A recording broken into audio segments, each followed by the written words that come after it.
Hey, RockPoint, Pastor Daniel coming at you with today's daily devotion. Uh, I have one verse for you that is so deeply profound, but really short. James chapter 1, verse 19 says this. It says, "Understand this, my dear brothers and sisters. You must all be quick to listen, slow to speak, and slow to get angry.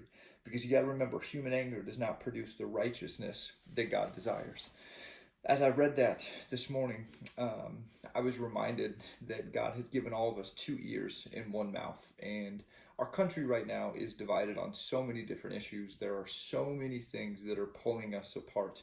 And I think one of our responsibilities that James reminds us of as humans, but also as Christians and followers of Jesus, we have to be people who listen first and speak second. And for a lot of us, um, I think the struggle is we only listen to respond. And what James says is just don't respond, just listen. Listen to people who look different than you. Listen to people who think different than you. Sit down, hear their stories, listen to what their story has been. And then we can get this thing that's called empathy. And I think that's for everybody on all sides of every issue. We have to be intentional to sit down and listen and do it without the intention of responding. Just listen to hear, for the goal being empathy. Because James says is anger is not going to get us what we want. It will not produce the righteousness that God wants each of us to have. And I believe that we can change the world if we begin willing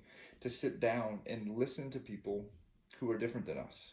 I think God has given us two ears and one mouth for a reason. And so that's my simple challenge to you this morning, is no matter where you are, no matter what your background or political upbringing is, I challenge you today to listen to somebody that thinks and believes differently than you, because I think that it's when we hear each other's stories, when we connect to each other's hearts, we realize that we have so much more in common than we do apart. I love you guys. I'm praying for you. I hope you have an incredible rest of your day.